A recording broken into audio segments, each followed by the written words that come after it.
Good evening. Welcome to the Power Hour. I'm Steve. Of course, as always, joined by the urban sensation, the one and only, the icon, the hater of Travis T. That is C Red. Hello, Red. Hello.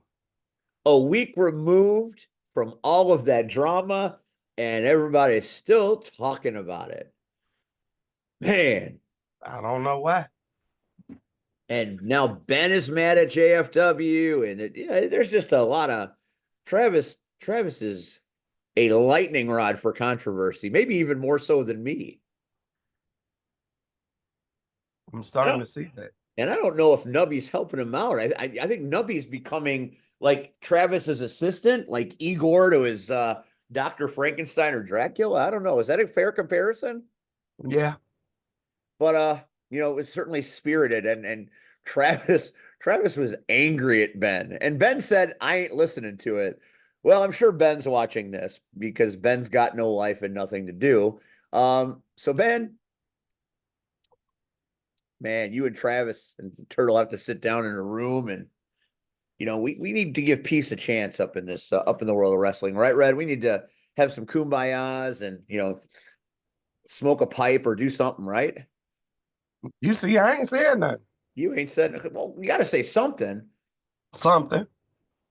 How about I do this and then you say something? Bullshit.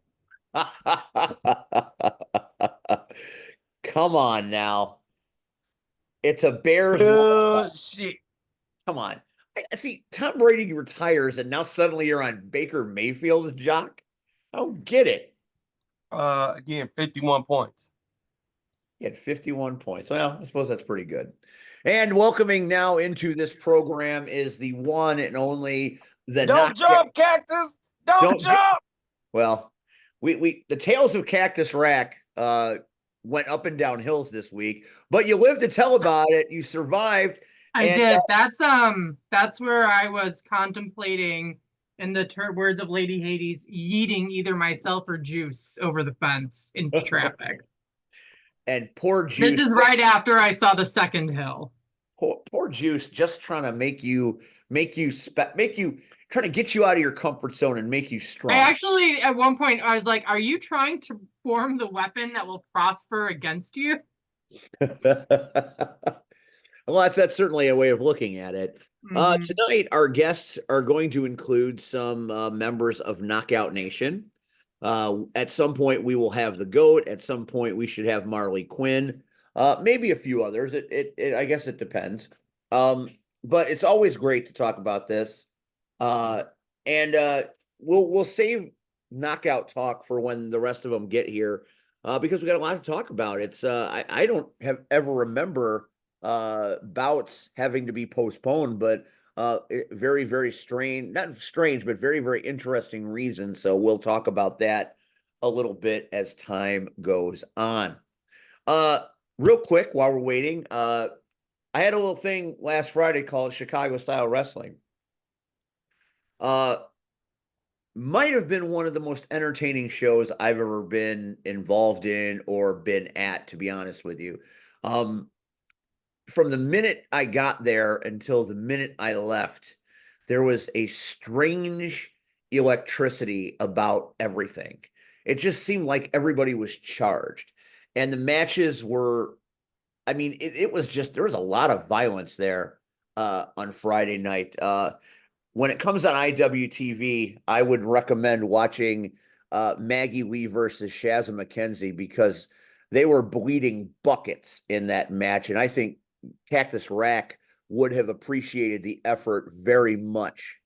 Uh, they did things. They did things, and we haven't seen a match like that since Brubaker and Vic Capri at the Chicago style street fight from a few years back. As far as blood goes, it was pretty impressive, and they beat each other from pillar to post. And keeping it in line with the women, Megan Bain and Missa Kate put on an absolute punching clinic. There was a moment where I thought things got a little too real because Megan Bain got this look on her face and proceeded to just beat the brakes off of Missa Kate for a while. It just, you know how sometimes when you're watching and it gets that very realistic look, like shit went wrong or something, somebody's switch flipped. Well, Megan Bain flipped a switch, and she was the impact of the punches was pretty impressive. So the women really showed up and showed out as certainly two of the most memorable matches of the night. Um, I've never been a huge TNA fan. I've watched it over the years.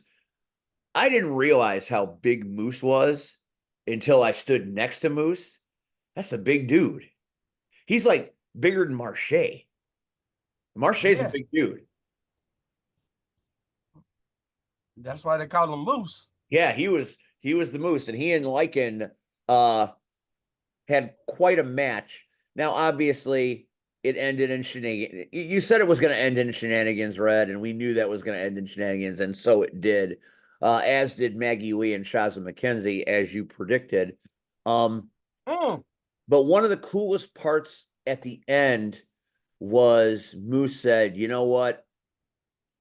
This was a great match. You're a great competitor, and we are definitely going to run this back, but not here."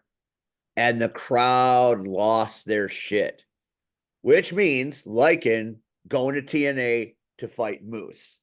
That's pretty fucking cool. So that was a really, really cool moment.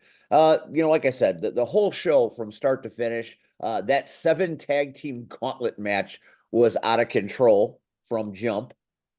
And I was right on that one, Red, and you were wrong. I picked I picked Adam Stallion and Cypher to win, and so they did. But it was a pretty magical show.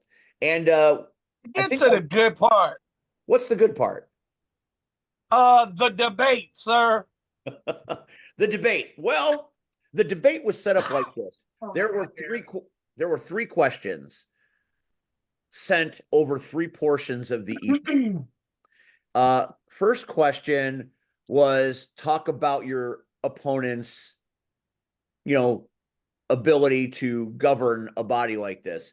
And TJ just meandered and was handing out deodorant to the crowd and never really got to make a point. And then I gave the incredible points of my platform. It's the wrong fucking ear. And the crowd understood and the crowd appreciated. So I believe I won question 1. Then question 2 came, and TJ finished his answer before the minute expired. So he was a little quick on the draw, which I understand is a problem he has in other areas of life. And I called him out on it. So I did my second question sitting in the front row with the fans because I'm a GM of the people. And TJ didn't like that. So question 3 comes up, and moderator Wade didn't even get question 3 out when TJ Steele demanded I meet him at the guardrail, because I'm in the back of the building, he's in the ring. So I walk up to him and we're talking, and we're he's admonishing me, and I said, this is what I said. I said, TJ, the election season is here. There are usually multiple debates. The president, the vice president, there'll be a couple of debates before the election. So I said, why don't you bring your bitch ass on the Power Hour November 5th, which is election night? And why don't we debate, and Red and Rachel and Rion can be the moderators? Do you have the balls to meet me on my show in my yard? I've always wanted to be a moderator. So you guys are going to get your chance, because after I said, do you have the testicles to do it? And we both looked down at his junk. And then he got really embarrassed. And then he punched me in the face and said, yes, I accept it. So once again, I get punched in the face, but I got what I wanted. So on November 5th on this show, it will be the Power Hour election night coverage. And TJ Steele will come on, and you guys get your questions together and you will moderate the debate. So that's exciting, right? No. No, come on. Are we allowed to fact check? You can do whatever you want. You're the Okay. moderators. You're Fox News. You're CNN. You're whatever you want. I don't think Fox News has any credibility or CNN at this point. I'll take Al Jazeera or the Associated Press. Okay, so or MSNBC. And then and Red can I'm be TMZ. I'm Red TMZ. Red can be Entertainment Tonight. No, I'm TMZ. No, he's TMZ. Okay, that works for me too. I'll try not to become Perez Hilton. But we're gonna have a debate and we're gonna get it done here. And then at the November show, there will be an election and the fans will vote and the locker room will vote. And we'll see who's the general manager. I believe the results are going to be revealed at the special December show, or maybe they'll hold the election till January. I don't know. But from what I've been told, if I lose, I'm out. So I'm all in. It's all or nothing for old Steve, but that's the means to an end, I guess. But we'll see what happens. Could you stage a coup? I might, you know what? He may stage a coup. There may be coups aplenty. I don't know how this is going to work. All I know is that the November show, the main event is Warhorse versus Conan Lycan in a steel cage. Also at the November show, the Hall of Fame is getting more inductees. CSW is inducting the twin turbos. Red, you are familiar with the turbos. Rachel, are you? No. They are gigantic humans that were a very popular tag team back in the day. Is that a fair statement, Red? That's a fair statement. So we'll have Windy City alumni. Windy City alumni. It seems to be the method of the madness when it comes to the Hall of Fame. I can't think of one person that's been inducted that didn't come from Windy City. Can you? Oh, you said not being inducted. My bad. I'm sorry. You might be Hall of Fame 2025, Red. We don't know. Anything could happen. I'd be dead before nobody likes me at CSW. So I like you. Levi likes you.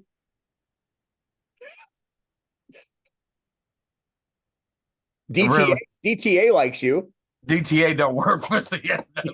DTA was all over the building on Friday. I'll tell you that. He was everywhere, and people love the DTA. He was very popular man wandering the. What's up, man? Did you see the picture of the that I posted of the arena? That might be the most people I've ever seen in Franklin Park. It was wall to wall, and they got the show that they should have gotten. It was electric. It was really an impressive night. Megan Bain stayed. Moose stayed. They signed autographs. They were still there when I had to leave to drive to Grand Rapids. So it was a night of nights. I said it in a post. One of the most entertaining shows I've ever seen. Jason made a very eloquent post on social media, as he has had the book and he has been doing a lot of the work over the last 5 years.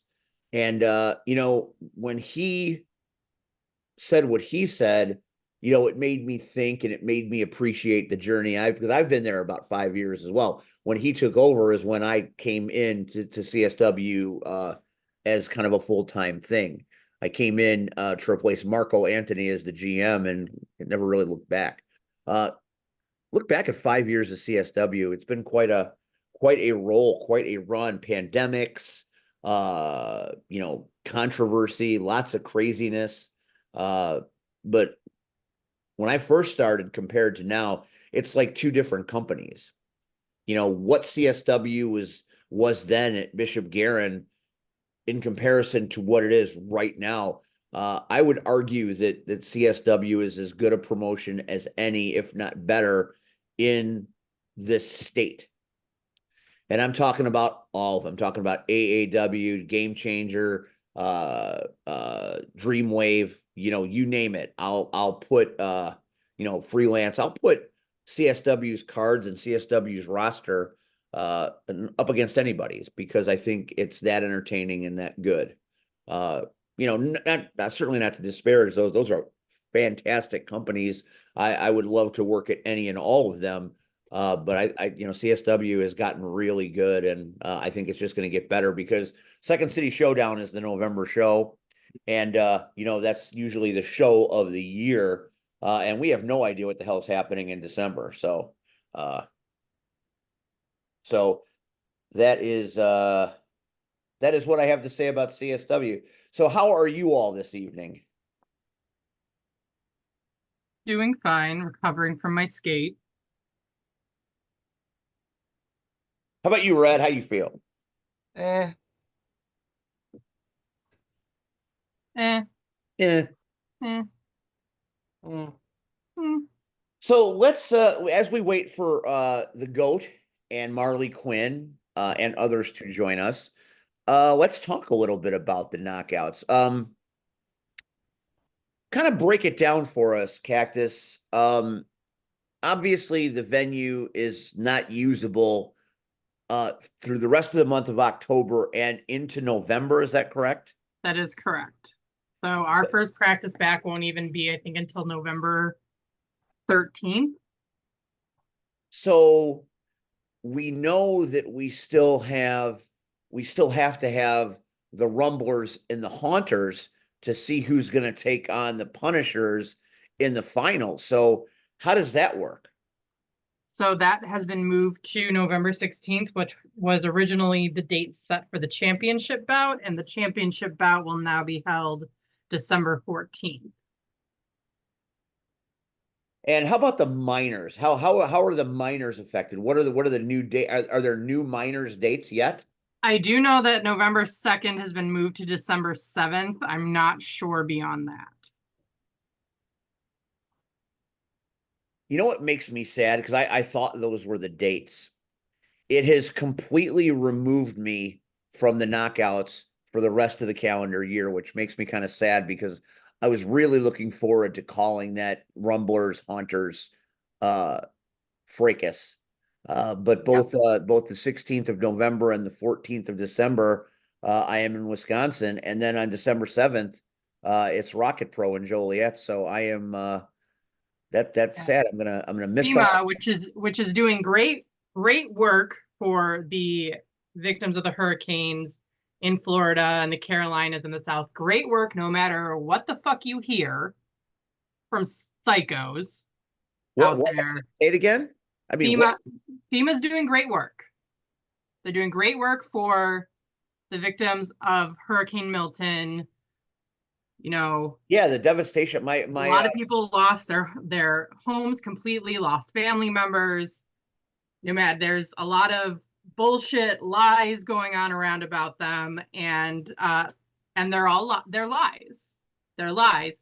But this is where FEMA fucked up. FEMA, for some reason, decided we need this 80-year-old auditorium in Homewood for our pop-up office space.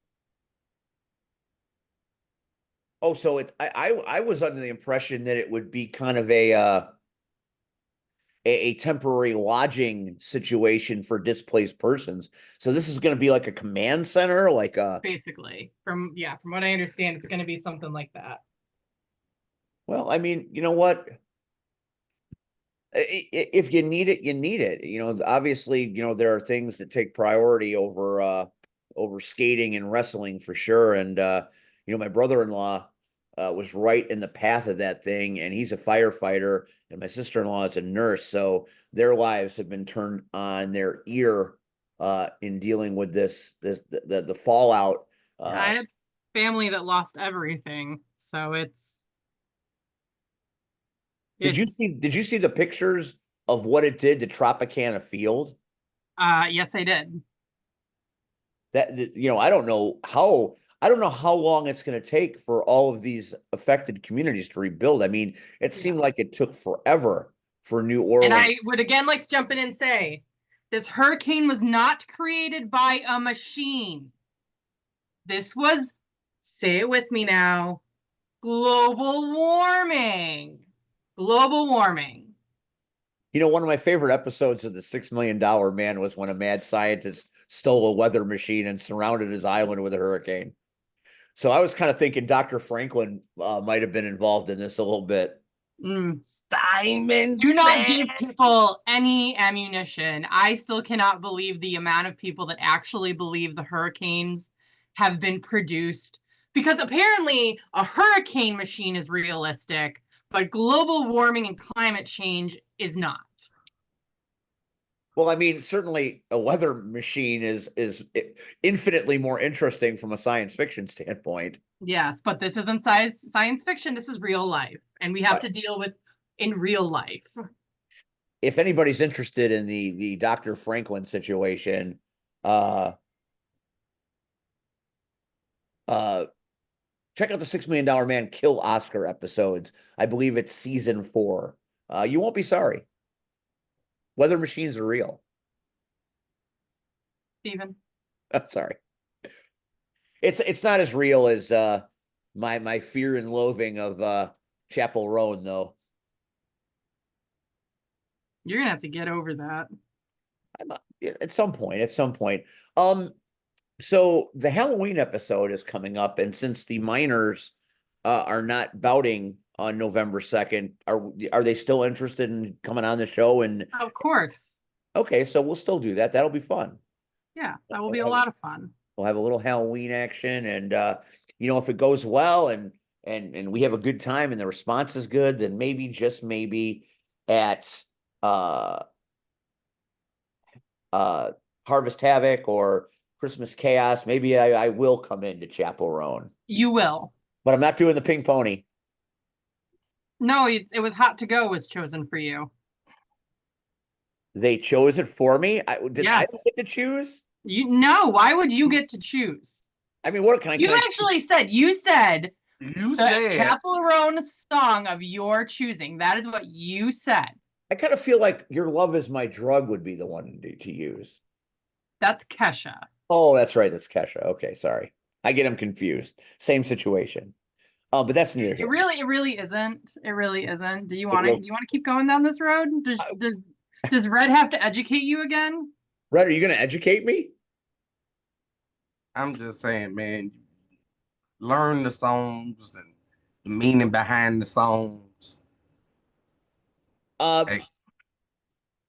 Speaking of Red, when I did not know you were a Harry Potter fan. I mean, that was hardcore. Are you hardcore yes, Potter? I'm not hard. So I fell down the rabbit hole and I refused to come out the rabbit hole. So I will watch any and everything that has to do with Harry Potter, especially on YouTube, whether it's late at night or early in the morning. I will watch the movies. The only thing is I have not read the books because them bitches is big as hell, and I ain't got time to do all that goddamn reading. But I do know there are differences. Some were made because of the director's decision or what have you. But yes, I am down that rabbit hole. So I am proud to be a Harry Potter fan. What was your character? Were you part? I mean, I know there are different houses in Harry Potter. I'm Gryffindor. You're Gryffindor.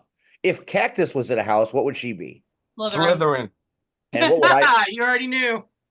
What would I be? Slytherin. You'd be a Hufflepuff. I don't get to play. You'd be a Hufflepuff. Is this an elitist situation? Am I right? I want to say that. A Hufflepuff. With a little bit of Ravenclaw. A smidge of Ravenclaw. A smidge. A smidge of Ravenclaw. I don't know how I feel about that. You guys can't be in my coven then. I have my own coven. Right. I'm all about covens now. I've been obsessed with Agatha all along for the past several I weeks. need to watch that. People keep Oh, mentioning that to me. I am very coven centric right now. I'm very all about that whole thing. I sing the song on my way to work oftentimes, and it's weird, but 55-year-old men shouldn't be doing it, but here we are. Why? Why shouldn't they? Welcome to the program, Ms. Marley fucking Quinn. Got to put that F in there because that's the way it's supposed to work. Important. Yes, According to very TikTok, you're kind of a big deal. not really, but we'll pretend. You're saying yourself. I can watch Yeah. promo. Yeah.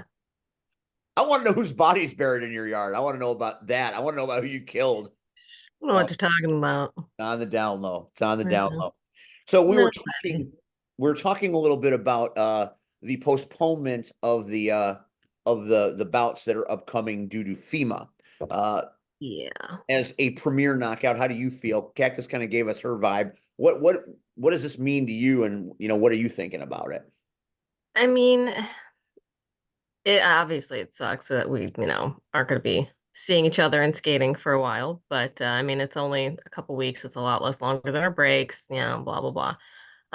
But I mean, for me, I didn't really have much stake in the game either way, so not really that concerned with the fact that it's postponed now, I guess. Okay, so why is that? Because, green and red, really. But I mean, aren't you going to be green? Or I mean, I thought I've seen you I with will be. I've seen I you will. in the green cap before. Yeah, no, I'm not going to be green. I'm going to be red, which I just found out now I will be not with my Russian this Well, time. we don't know that yet. Yeah, We don't boy. know that yet. As But I was going through the photos today or the other day as I was getting the graphic ready, there was a photo that I have seen many times that I almost used, but I'm like, no, I don't want to start shit if there's no shit to be started. It's a picture of her on top of you, Marl, and that was a good one. I didn't Yeah. want to put that on there because in case you guys were at odds, I didn't want to. Which one is that? This was The one where you had scissored me. Okay. Oh wow. yeah, it was a Why good. wouldn't you share that? Well, because I didn't know. Good photo. It's a good photo. I You get guys it. are, if you guys are teammates, then there's no purpose. But if you guys are, in opposing sides, then heated discussion. And Cactus, you've been a little vocal I've about been a little what? vocal about your displeasure of what happened at the last bout, and you've been a little ornery, shall we say? A Ornery? little, I mean, rightfully so, in my opinion. little. Mm-hmm. Stephen, I'm a curmudgeon. Thank you very much. I thought you were Slytherin. Stephen? Yeah. It wasn't funny. I kind of thought it was a little funny. No. Maybe just No. okay. No. We'll move right on from that then. Why are you a curmudgeon? Tell me what that means and why that applies. I'm literally a crotchety old man. Have you met me? I would not describe you as a crotchety. Like, get off my lawn is like my personal mantra. Okay, that's real. I get that. I've fallen victim to that a couple of times actually. Yes. It's like I'm a pleasant person, but I like my personal space. I have big feelings about things, and when I show them, I can be intense, but it's because I care so much. Okay, I'll support that statement because I feel that's pretty accurate. The last time we talked about this, as I was not taking sides because comic book crushers, punk rock punishers, they are iconic teams either way. So everybody wins, the fans win, no matter who wins. And I was trying to give some flowers to the punishers, and you just weren't having it. Nope. No, Cry harder about it, Stephen. I'm not crying about it. I'm just saying, any given Sunday, any team can beat any other team any given bout. I mean, right? Stephen, you're treading in dangerous waters right now. I'm being observant. No, you're stirring the pot. There's no pot to be stirred. You're stirring the pot. So you have very effective feelings about that bout and what happened there and how you were wronged. But you beat up Rion. So, that does not bode well in your repertoire for beating up our friend. Why was he trying to separate me from what I was doing? I had my situation well in hand, and he came over and he pushed us apart and tried to get involved. He's a fight ref. That's kind of his job, is to keep you from killing each other. I wasn't fighting. Marley, she was fighting, right? She wasn't at the exact moment, to be honest. Yeah, I wasn't fighting when he came over there. She might have, been intensely telling somebody something, but that's not a fight. Yeah, I From your point, was having big feelings. but why Rion? Of all people, why does Rion have to die? Because he got in the way. But Rion, I mean, Because he got in the way. Because he knows me. He knows me. And he still walked over and got in the middle. I mean, why not the Bros or Andy or somebody else? They weren't there. Who were the fight refs other than Rion? It was Rion. That was it. That was it. Oh, that's okay. There's the first problem right there. With what's been happening over the last several months, you need to have a whole gaggle of fight refs. I would agree. We need at least 3 to 5 on any given day. That's a danger. It's too dangerous to be a fight ref. I mean, if you think about it, we've had a murder. We did. I'm still scarred by that Dragons murder, but like I said, we don't like to talk about that night because that was I'll talk about it. that was chaos. I've been given a gag order. I'm not even allowed to speak of that night on this show. I have people telling me don't talk about it. Yep. If you want to know what happens in our After Dark bouts or in our D&D bout, you have to show up. You have to be there. Because otherwise you're not going to see anything. You're not going to know what's happened. It's a very good time. You can be right on the floor for it. Now you're not going to see. You could get murdered too. Yeah, you're not going to see an 8-foot drag queen verbally outwit me in every way. I went home crying that night. I'm like, I'm going to give this shit up. She just beat my ass verbally. She did not make you cry. Get out of here. I wept a little bit. Yeah, you're not there after it's over. I'm very sensitive behind those curtains. I was there. But you weren't there behind the curtain where I was weeping. Okay, fair enough. I would have Thank paid God. to see Thank that. God, finally a voice of reason arrives on this show as we welcome in the GOAT. Hello, GOAT. Hi, how are you guys? That is like the most business-friendly picture. Is that like on your LinkedIn? Because that's the most professional thing I've ever seen. Wait, oh, you mean the headshot? You mean? That is a magnificent headshot. Thank you very, very much. You know what? Marley Quinn took that. Yes, I needed to get one for like my former employer was putting my picture on the website. I've been using it for my everything now. Yeah, that's the magic of Marley, man. She's a fucking genius. Marley Quinn does. She can take this and weave gold out of what I gave her. She just spun it into gold. So now you're a photographer too. Now I've got a bachelor's degree in photography. Yeah, you're new. Oh my God. Marley did my Christmas photos a few years ago when Hazel decided to be Chewbacca. Mhm. I Yeah, it always- was horrible. People Yeah. always ask me who's a good photographer. Now I knew who to have them call. Well, ironically, I don't really do it a whole lot anymore. I just recently quit over the last year or so, but I did it for like 20 years. That's amazing. Mhm. I felt very special about that. That's so what I mean, if you're not doing photography anymore, what do you do? I have a more full-time job now, working in IT. Oh, oh my God. Well, she makes all our promos, so she's still doing, You make all the promos media. too? Yeah, Holy they're- shit. all of the All the promos TKO come promos, from yeah. my brain, essentially. Most night, like Yep. every once in a while, someone will throw an idea. But yeah, all the scripts, all the ideas, all of the editing, all of the filming, that's all me.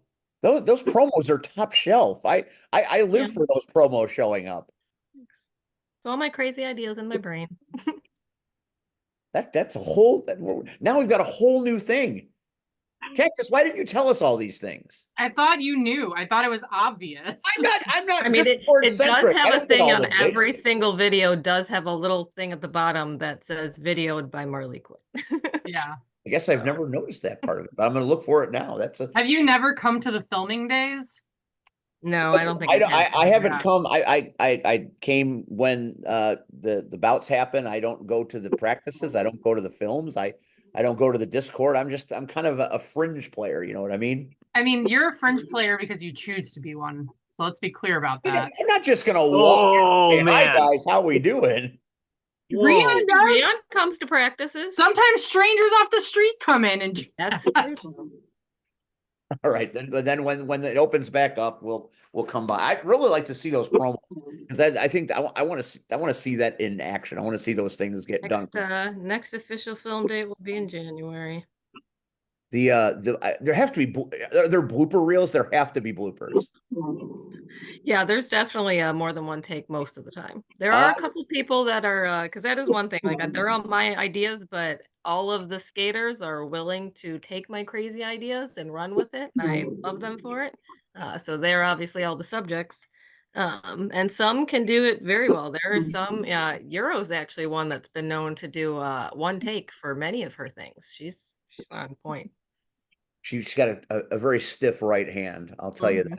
It's not my favorite thing, but okay. The magic of Marley Quinn, the legend of Marley Quinn, grows exponentially each passing minute. Goat, we were talking about the FEMA situation, and Marley gave us her opinion. We talked to Cactus about it. What are your thoughts on what's going on and the postponement of the bouts in the name of good humanity? Well, I'm glad people are getting the support that they need to. I wish there was a way for FEMA to have taken over some of the other spaces that might have been available, but it sounds like they surveyed quite a few buildings and were like, look, this is going to be the quickest, fastest, whatever. And I get it because they can come in. It's easy to get into the building, set up your whole shop. Who knows how much paperwork they've got to process. So I think they probably just did the best they could in doing it. And they're going to be, we get it. So, in the grand scheme of things, it sucks for our short-term schedule and how much planning goes into it. But all things considered, I'm just glad people are getting the help. Hold on one second. There's an ambulance. Of course there is. But anyway, I'm glad that people are getting. This is the second time you've been on this show while driving with your camera in the position where we can't see what's happening. This is very Burt Reynolds in the 70s. Well, I don't know if this. Okay, now we're all stuck here. Okay, there we go. Now he's moving. Sorry. It's a bummer that it's interfering with our schedule, but it's not the end of the world. Like we will persevere. I kind of think the universe again is it's just another one of the signs where we're like, as much as we love the auditorium, we love Homewood, we have outgrown the space. We just need a bigger venue and we need our own venue, right? We are really hoping there's something in the clouds for us where somebody could say, hey, I got a home for you guys and let's work it out because, man, the floodgates will open. So it is just that way nobody can interfere. And that is my hope is in 2025 that finally lands in our lap.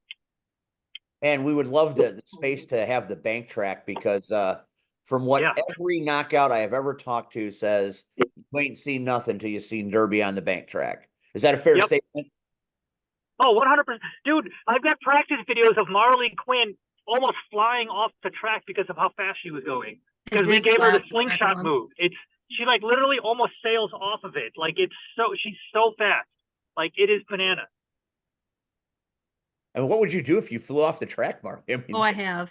A cartwheel. Yeah, no, the one time, I think it was the first or second time we did that whip, I flew off the track. You did? Oh my God. Okay. How was the landing? How do you stick the landing? It was fumbled, but interesting. Well, so the mats that we have around, right, are eventually going to be on the outside of the track, and we'll probably have to get more just for that purpose. Because people will be flying off the track, obviously the way we play. It definitely will happen.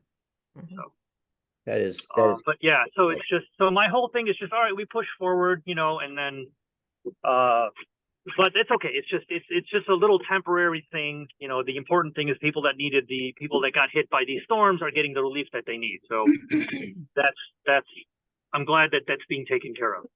And Cactus vehemently said there is no weather machine creating this situation. I mean, other than like the Zog and the Illuminati, there's always those guys. I mean, I think that the universe The is lizard built by people? some cosmic incel. So Don't get goat started on incels. Don't get me started Yeah. on incels. Don't Exactly. get us started on incels. So, I mean, unless we want to talk about like climate change and all of that stuff and whatever, but I just wish the weather would target the right people, like stop killing people and attacking indiscriminately against like random people just trying to enjoy their lives. Like there are people that are actively just total dicks and they could use a tornado or two, right? Like they could use a visit from like devastating storms to fuck their shit up because it's like, hey, you're a fucking asshole and you don't give a fuck about anything and you need to fuck right off and you refuse to fuck right off. You instead, pour billions of dollars into disrupting people's lives. So divine intervention. Thank you. Like that is my only gripe with all of it. We're just gonna call them spite tornadoes. You're looking for spite tornadoes. Can you imagine if there were such a thing as spite tornadoes? Some self-correcting. Like the planet, I understand the planet's like, look, all of you collectively are a virus, and I'm not gonna pick and choose who's cool and who's not, right? Nobody can. But there's definitely people that are like, look, man, we can all agree that this person's just a fucking asshole. Like, just pay them a visit, man. Why Mar-a-Lago didn't get hit by the fucking hurricane? I was just gonna say that, but I'm like, maybe I don't know if I want this to spin out of control. I'm sorry, yeah. I mean, look, that's just people. Anybody. Well, I was going towards it because of that giant orange dickhead. So. Yeah, anybody that wants, you can come at me for my comments. Absolutely, anybody, I welcome it. We'll have a debate. I will, I have there's no love lost for that guy. I don't, but it's just like, whatever, man. There's plenty of people that don't need to get hit, and there's plenty of places that could, they will recuperate. Even if that happens, hopefully the staff is safe, and then it's just a fucking building, and then that's what that guy does, build buildings, and he has the resources to do it. So he'll build a better, fucking bigger one. But anyway, so he can bury his next wife on the property. There you go. We're gonna call this episode "Spite Tornadoes" for sure because that's I'm making T-shirts. I love that. So, I feel like Spite Tornado should be one of the knockouts. Like there's not. That's got to be one of the next. Somebody coming up is going to be a Spite Tornado. I don't know. My saying, like in life, is I can do all things through spite, which strengthens me. So.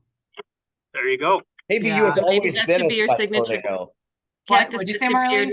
Your new signature move, the spite tornado. Yes, the spite tornado. That's what we'll call the head scissors, the spite tornado. And yes, Stephen, I have always been a spiteful bitch. Always. That's how I got this far in life. Yep. And I'm going to keep feeding into that. All right. So before you got here, Goat, we were kind of recapping a little bit the Punishers and the Crushers before we talk about the Haunters and the Rumblers upcoming. Rion got beaten up. There was lots of shenanigans. From your perspective, what did you think of that bout? That might have been the fastest bout we've had because you saw there were several jams where the jammers went around more than once. They had 6 to 8 above 4 points. And that is very rare on the flat track in the space we are in. We were able to do that in the bigger flat tracks, the regular, the Wifted size dimensions. But in our track, given the space constraints, it's been very hard typically. But the fact that the jammers were getting around twice in under a minute is fucking nuts. That's all I got to say. So that was very, very fast. We got, we broke triple digits. Terrific. Oh, shit. So, triple digits, really? Yeah, the scores were, 120 something to 116. Oh, my God. It was very close. Yeah, so it's like the scores got into triple digits, which was awesome. That's a lot of points. And it was just super fast. And, I mean, it was, there was definitely some pretty heavy hits and takedowns. And, yeah, but it was just... Rion got the shit beat out of him. Yeah, sorry. Rion was just... We need to do some kind... I have to talk to the staff to be like, dude, he needs some support over here. He was just getting fucking railed on. Like, I don't know why everybody was taking their frustrations out on him because he's like the nicest person ever. He's just trying to do his job, but he what the hell? At some point there was a baseball bat. At some point, like he was punched in the gut, I think, or I don't know. Just multiple times he was taken out. There was a I really baseball feel for bat? him, man. Pardon? There was a baseball bat? I think he was hit with the baseball bat, if I'm not mistaken. Or was he hit with Was was he hit with an oversized mallet? Oh man, good question, man. I kind of lose track because he just takes a beating every bout. I mean, that's the position he's in, right? I mean, we appreciate that he's there, but that's just what's happening. Like, you get in the middle of some of these fights and you're going to get fucked. Like, sometimes people are like, listen, the knockouts are like, I've got a mission. This is what I'm supposed to do. You're in my way. So it's not even fucking personal. They're like, this is business. Get the fuck out of my way. You know, like, I'm swinging something. That's why I'm just like, I've learned my lesson. You've seen how many times I try to sit there and calm fucking Cactus down and be like, dude, let's just get back to the game. Next thing you know, I'm fucking clocked or knocked out, or who knows what the fuck is going to happen. I mean, so thankfully Rion is there as a buffer, but you know, anyway, yeah, so he was getting his shit fucked up. And, but that being said, the game was just very, very fast. And it was actually kind of hard to score because we were like, wait, they went around twice. And then actually, I think there was multiple times where the jammer, you know, the jammers would lap the other jammer because it was like one side would be very defense heavy. So then the jammer didn't unfortunately make it out of the pack, or they did, but then they got sucked back in. So we were constantly going back and forth like, okay, did they get the jammer point? And so it just because of the speed of it, we're like, oh shit, we have to be, you know, it's just elevated it a little bit more. So that was good. All good prep for Bank Track, because a lot of that will be happening again on Bank Track. Marley, did you hit Rion? I would like to go on record by saying I did not lay a hand on Rion. Yep, she In fact, didn't if do anything. shit. I stopped Russian as she was wailing. Yeah, she did. Okay, Mhm. thank you. She All right. cut Well, my through- apologies. She cut through my bloodlust Mm-hmm. and got her calmed to me stop. down. Well, thank you. If anyone's going to listen to, if Cactus will listen to anybody, it is Marley. The Cactus Calmer is what we'll call Marley. She's the Cactus Whisperer. Cactus Wrangler. Yes. Cactus I love Wrangler. that. Oh my God. Oh my God. Spite Tornadoes and Cactus Wranglers. We've just got all kinds of characters here tonight. So now we move forward. Red versus green.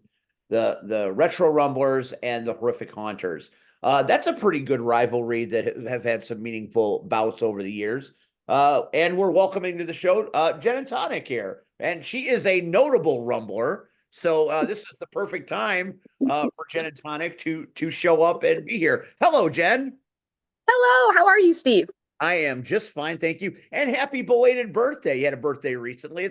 Didn't get to see you then, but it's good to see you now. And you look good for another year around the globe. Thank you very much. So you've got obviously we're talking about FEMA and things being shut down for a little while.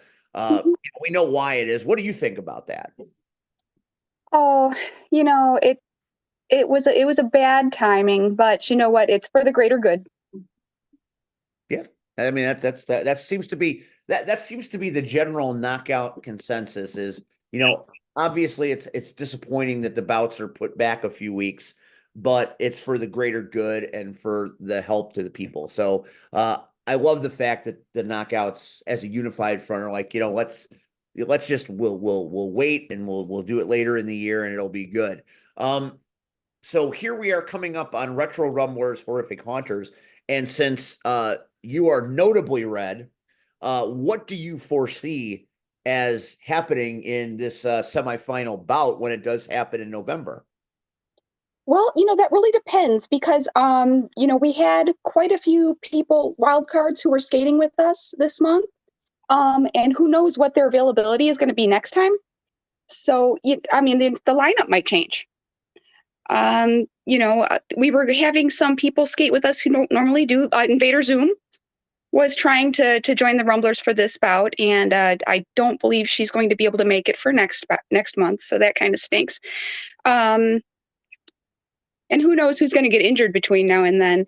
I had a good feeling. I had a very good feeling for the Rumblers lineup for this month. You know, it's been such a long time since I bouted because I was reffing for so long. I only skate with the Rumblers. I was really looking forward to it. Hopefully we got all the same people. I understand it was revealed to us that Ms. Quinn is going to be joining the Rumblers. That's like a #1 draft pick. That's like Oh you're my gosh. getting elite talent. So I mean that's got to make things look great for the Rumblers in this bout. That certainly sways the odds in our favor. What is Marley Quinn? What is your what is your? I mean, obviously you're still Marley Quinn, but I don't. I think I've ever seen you wear red. I have once, one and- time last year. What is Actually, right around this time last year. So what is making you red it up again? Why this and not green? I don't know. Just decided to zig instead of zag this time.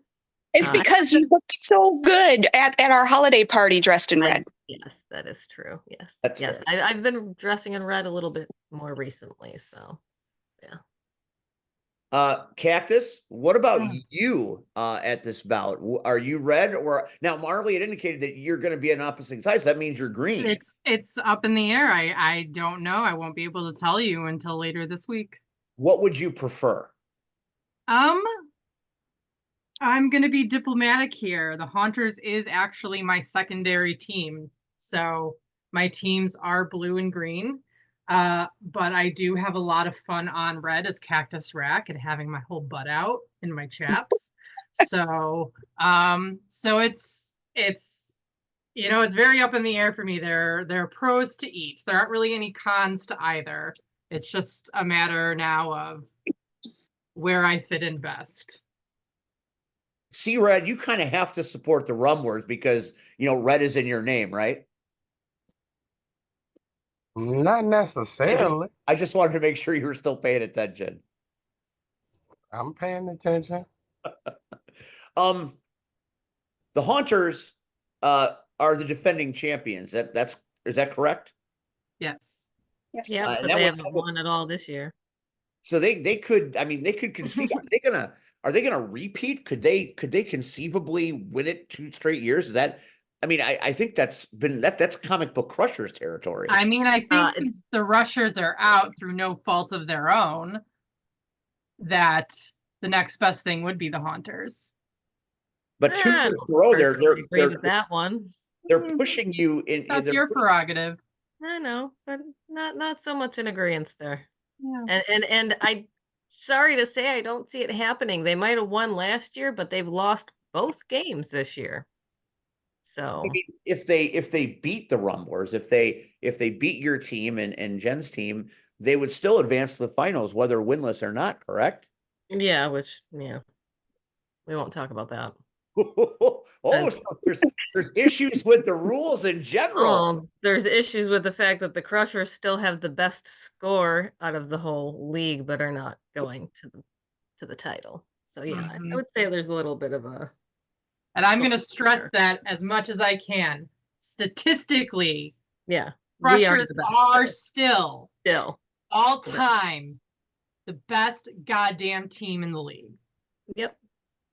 But if you're the Punishers and you knock off the Crushers, I mean that's a huge thing, right?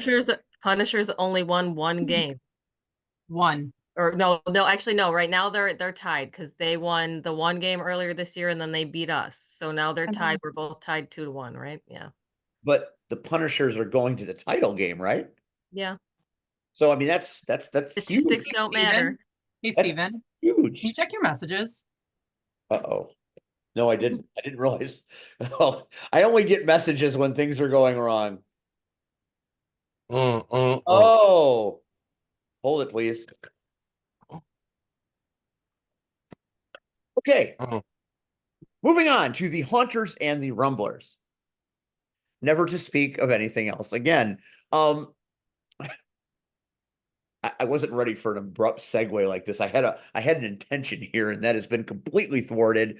How do you beat the Haunters? The Haunters are the defending champions. I've got 2 members of the Retro Rumblers here. How do you beat a team like that? Strategy. Energy, sage. I mean, we're dealing with the undead. Ghost traps. Does that Mhm. mean if the hunters are back, does that mean Ricky Ricochet and her ghost are healthy enough to go, or is she going to be back for this match? We'll see. I Yeah. think so, but yeah. There are many. Marley's fallen for my charms more than once when I'm on green, so Are you going to fall for her charms? I mean, I try not to, but sometimes it's hard.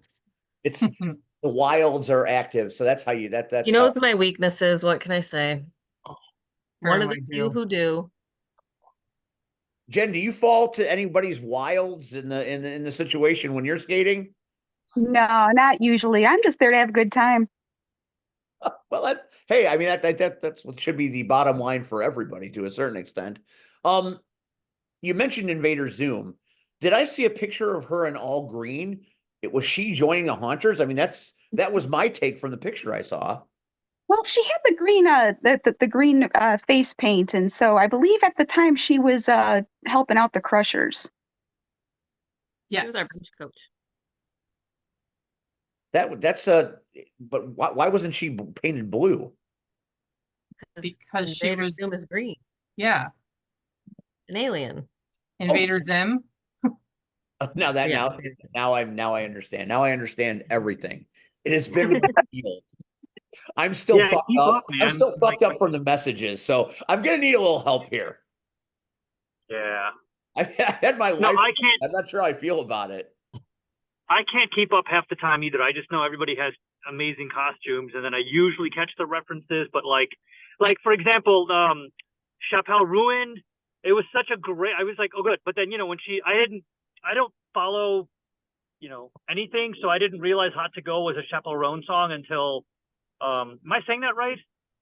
Chapel Roan. Just the fact that you're Yeah, saying I didn't realize it was like one of her songs until somebody posted it, and I'm like, oh man, that's very old man of me to miss that. But I'm like, well, I don't really fault that because I don't pay. I mean, stuff is out there and it's great, but like, my music ears peaked decades ago. So I just tell people will just tell me, oh, check this or this or this out. Or, one of my favorite bands puts a record out. I'm like, oh, this is great. I'm going to listen to this for a while. So I have no concept of what's anything. So, I can't keep up either with a lot of the references, but they're fan. I just know that the costumes turn out awesome. So I'm like, amazing, So I feel you on that. When it comes to Derby, how do you guys develop your characters? Everybody's so distinctive in what they do. I mean, obviously, Marley Quinn has been established for a long time. How did that character come to be? And Jen Tonic, your character, when you first debuted, it was a fascinating. How did you guys come up with these characters that seem to stand the test of time? Mine kind of like happened by accident. So when I stopped playing Wiftida, so when I first started playing Wiftida, I was on a completely separate team. My introduction to Derby was me starting a team. So after that shut down, I joined another league, which is where I met Russian. And that was the Vindicated Vixens. And on that, I actually started as Babe Marley, as a play on Bob That Marley. is how she still is in my phone. Yeah. And after a while, after I first started, everyone was calling me Babe, which was just weird. So then I shortened it to Marley. And then one bout we were playing, I think it was right around the time Suicide Squad came out. I did my makeup in Rasta colors, but like Harley Quinn, like how she did in Suicide Squad. And I randomly made a joke, and I was like, oh, just call me Marley Quinn today. And it just stuck. I was like, you know what? That's actually way more me. I like this, a little bit crazy, a little bit of, yeah, it just kind of happened on accident. And it just seems no matter which color you're in, the character kind of stays consistent. Yeah, each team I have a different vibe essentially. Like that on retro, I'll be more old school, red and black, obviously. My blue is actually derivative of the comic book. That's where her outfits come from, or almost everyone that I've done on blue is from one of the versions of her comics. And then purple I did after the Birds of Prey just because it had like a very punk vibe to it. And then the last time I did green, I did the twin thing with Punchy, so we kind of just combined our looks. So it just writes itself. The story writes Mhm. itself, and it just Yep. continues along. Jen, how did you come up with Jen and Tonic, and what about this character represents you? Well, Jen and Tonic is kind of based on I have a history with bartending, and so it sort of fit. My first name is Jennifer, so Jen and Tonic. But as far as the vibe of the character goes, bartenders are usually the ones just making sure everybody's having a good time, just sort of undercover, playing a background role, just not the life of the party, but just trying to help it along, and that's exactly what I try to do. And you get the shakers and all that stuff. So you're ready to mix a drink and perhaps whip somebody's ass as well. We'll see. Does Jen now see you're only on the rumblers. At some Yes. point, will you shift colors, or are you just gonna red till you die? Red till I die. Okay, well that's a that's very cool. Now, when you're an official, when you're a ref, how does your character change? Because you're still Jen and Tonic, but now you're an official. So now you're part of the law. You're under the guide of Judgment Dave, the all powerful. Yeah, well, it's not much of a shift. To be completely honest with you, because I always try to play a very clean game. And so I love the perspective of the officials because you're just seeing it from a completely different view. And then I have a better view of everybody and their shenanigans. And There are many a shenanigan, and it seems like you and Goat are a team when you are officials because you got the bandanas on your wrists and you're calling the points and you're monitoring things.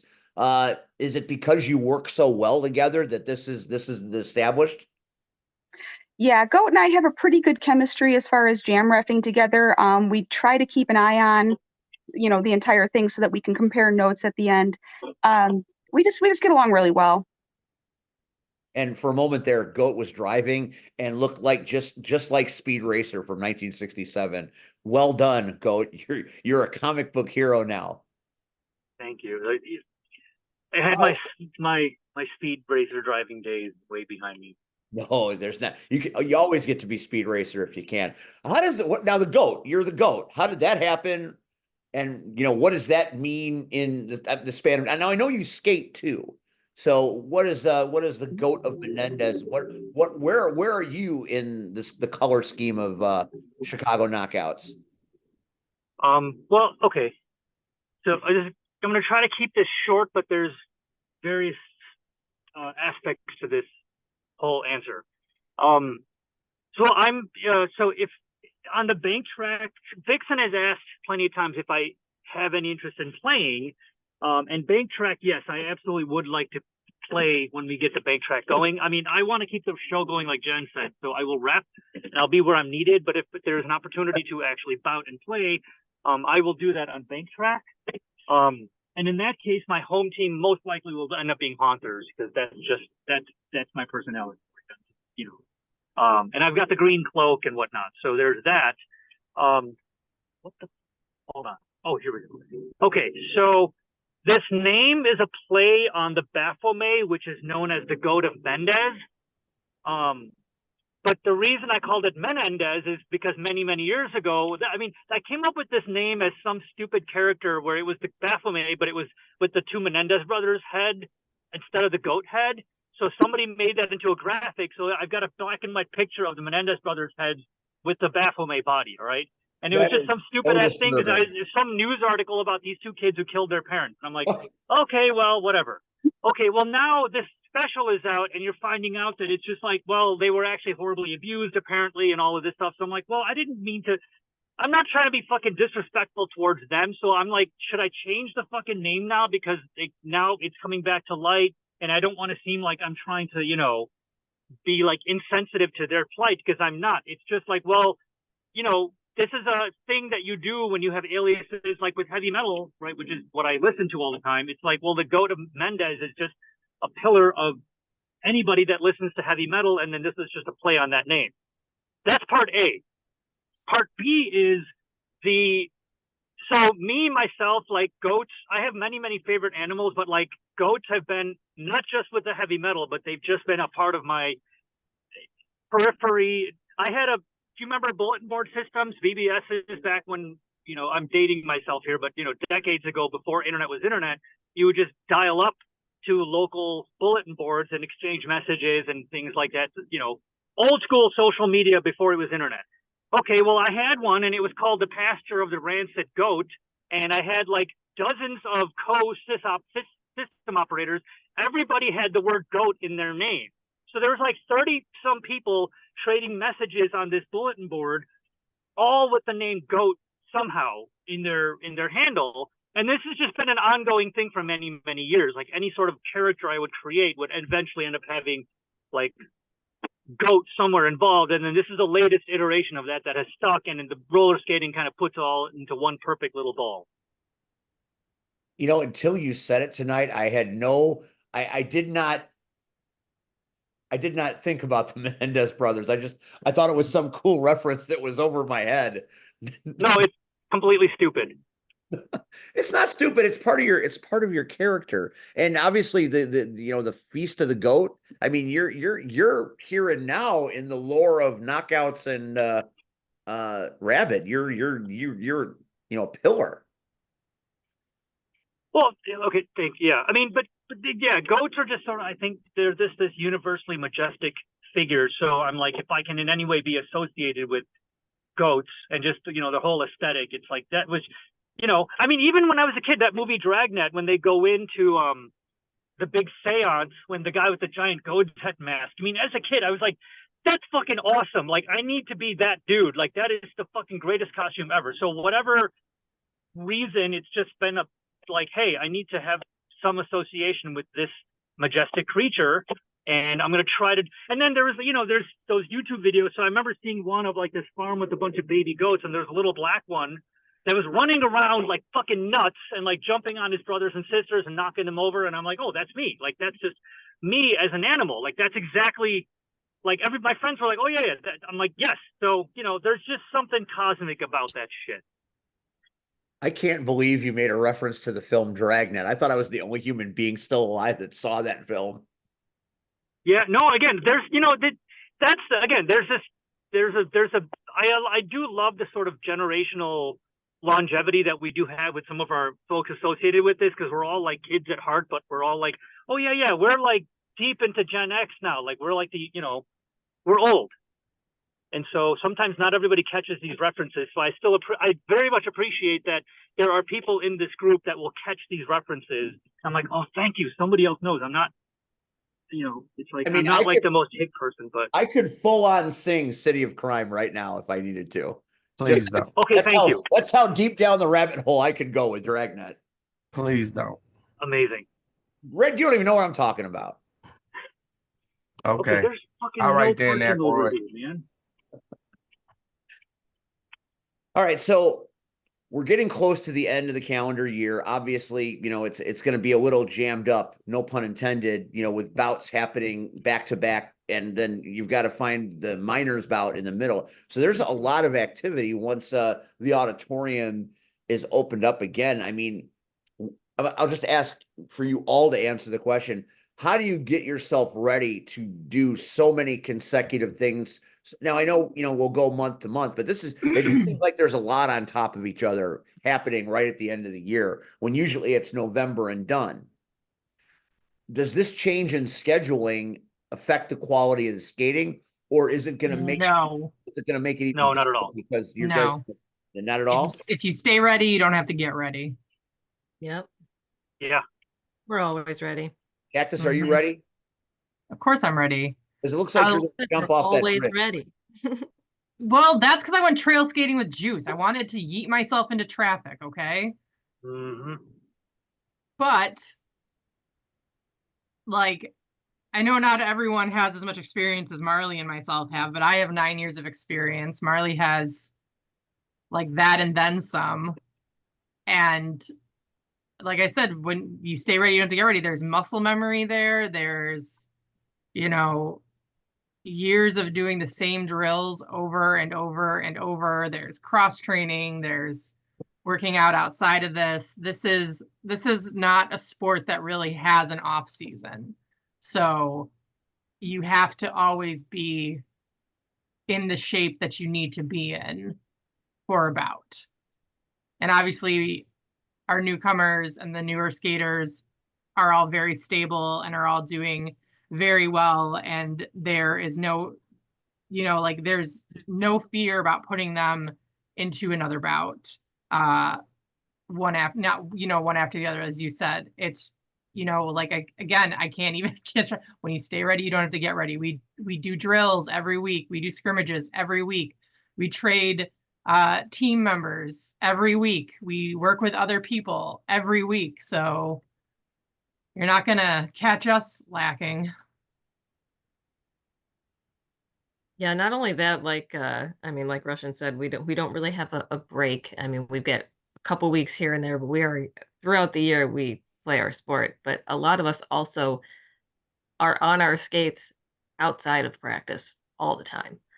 So there's many of us, like she just said, she went trail skating, like we all go skating trails at the, rinks, whatever. We stay ready. I see you guys. Sometimes if we have some people have insurance for like WIPTDA or USARs, and they drop in with other teams and skate different forms of derby. And you guys all do all sorts of fun stuff too. I mean, you skate in parades. I see skating in the city. It seems to be a pretty popular activity. We're all skating in the city on Saturday. Well, a lot of us. So how does that happen? Do you guys just say, hey, let's go skate in the city, or is there a path that you take? Is it something that's regular? Depends on, if someone's going out, they'll post and say, hey, anybody want to come join? But this particular Saturday coming up, we planned to do a bunch of activities since our bout's canceled. So it's like Chicago Knockouts, a tour, like you're on the road. Yeah, Goat's going to take us on tour. Goat, Goat's driving. Yes. I don't know if you were watching Goat, because I don't know where he's driving, but I'm thinking that it's a very long and winding road, because he was doing a lot of this. Goat, now Goat's walking. He's out of his car. Now Goat's about to bury a body. That's what's happening right now. He's driven to the place where he's going to dispose of it. Maybe this is Marley relocating the body in her backyard, and Goat is doing it. I can neither confirm nor deny that. I'm just happy you're walking as opposed to driving, because that was some aggressive driving, and I'd like to know where on the Autobahn you were. No, I'm just driving north side of Chicago. I'm going up to G-Man Tavern, but I found a nice little spot where I can just let the phone just sit on the dash, and I'm just looking out in front of me so it doesn't get in my way. I mean, again, I don't necessarily advocate people, watch film and do shit while they're driving, but it's inevitable that we're going to have screens in our windshields and all of that shit. So I'm trying to just keep up with the times here. So, or at least stay ahead of it, because that way I can, and we have to multitask. Like I tease my mother about this all the time, because I'll go over there and she's just trying to relax and do her thing. And I'm like, all right, well, this is how life is. We got to do ABC, this and this and this and this and that. So let's go. We're going to be juggling while we do this. We need to get shit done right now. And she just kind of laughs, but I'm like, that's just the fucking world we're in, man. Everybody, is trying to do too much shit. So I'm like, you know what? Fine. I've always tried to stay ahead of that. So thank you. But yeah, to your question, yeah, we have a very lovely skate planned. We're going to do kind of a short 8-mile, 10-mile loop around the Montrose Beach and Lincoln Park area. We will stop for food, probably at the Wiener Circle or any number of places along Clark. And then we might do 606 this week with Ricky Ricochet and some folks. And then there's, I made a whole map of where basically we have a whole map of where everybody is, like just on a Google map of where all the knockouts are spread out. So if people want to coordinate, they can just go to the map and be like, oh, hey, I'm going to be in this area. And then I marked a lot of local skate parks and a lot of skate trails. So if people are interested, and to that, we had a few people for their first time join the Chicago Road Rave, which is the Windy City skaters. They do bi-weekly meetups throughout the summer, and they have a whole they plan really coordinated with chaperones and lights and all this shit around the city, and it's awesome. So first time a few knockouts joined, and we've been trying to urge people as they get more comfortable, just come outside and skate. Outdoor skating is extremely good practice. I mean, it is every skill you need, because you're constantly balancing on uneven ground. You got to be able to stop very quickly. You need to be able to sometimes sprint. You need to be able to just get out of somebody's way and like, hey, I need to jump a curb over here and stop. And it only has to be as dangerous as you want it to be. But even just doing like a nice trail skate, your balance is going to get better. Your strength is going to get better. Your endurance is going to get better. So yeah, we just, I tell everybody I'm a lot more clumsy off skates. So I tried, like today's wet, so I'm not going to keep them on, but I've slowly been putting together these off-road skates. I just need to get my wheels, and once I get them done, I'll have them finished. I'm going to show Marley and anybody else this is what I did, and at that point, like, I'll be unfucking stoppable because I'll be able to go off-road anywhere I want, and I don't have to get out of my skates. So More so than we already do. yeah, so it's like, and what doesn't work well. and given, I mean, there's so much talent on this in this league, and everybody is so willing to share it and encourage people that it's just like, I think people slowly get out of their comfort zones, which is really wonderful. And I will say, like, the training program, I was talking to Vixen about this the other day, because I just sort of, in the periphery, I've made some like mathematical models of what they've been doing, but I haven't kept up as much.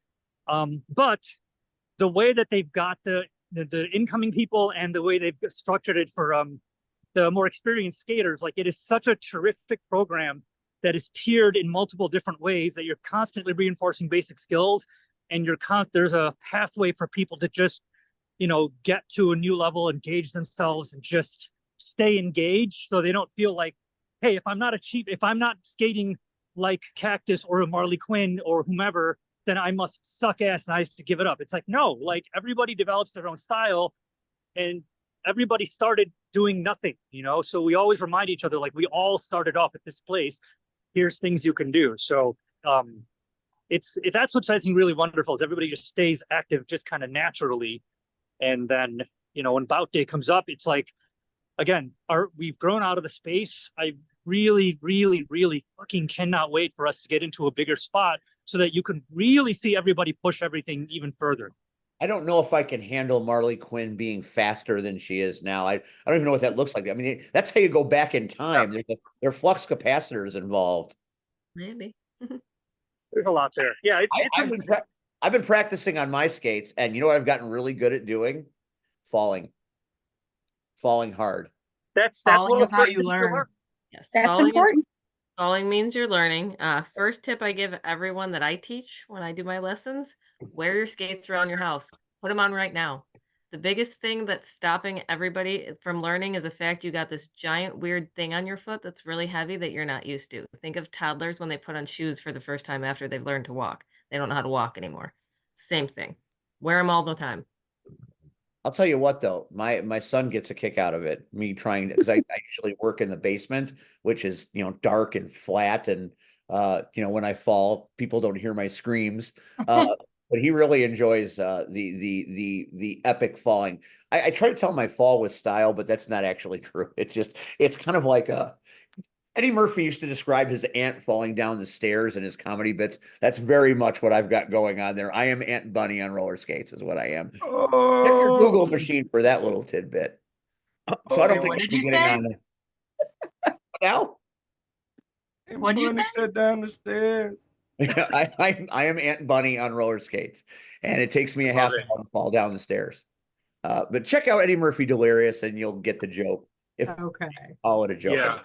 It's very painful. And, at this point, you have to look past some of the questionable stuff. It was a different time, but it is a very funny special apart from that stuff. Oh yeah, that's cancelable. Yes. I mean, there are some parts that you shouldn't look at because it's in the common time they are not looked upon very funny. But Yeah.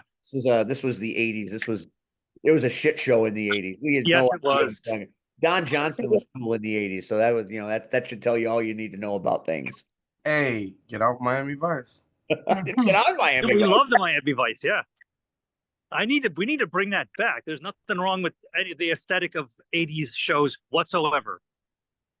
I think the Knockout should do like Nothing wrong. skate. Wouldn't that be fun if it was like a big 80s skate, like you guys are skating, how you did the Dungeons and Dragons, you do an 80s thing and everybody comes as Oh 80s. my God, dude, that's But then how would we know who is who?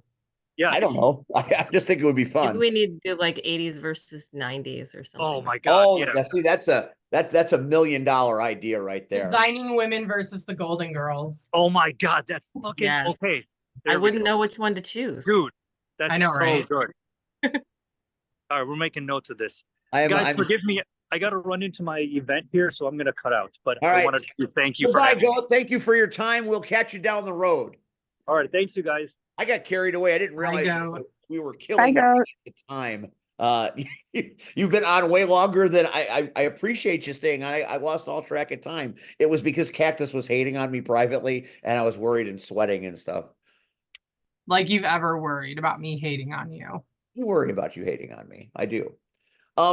Any final thoughts? Knockouts of ours.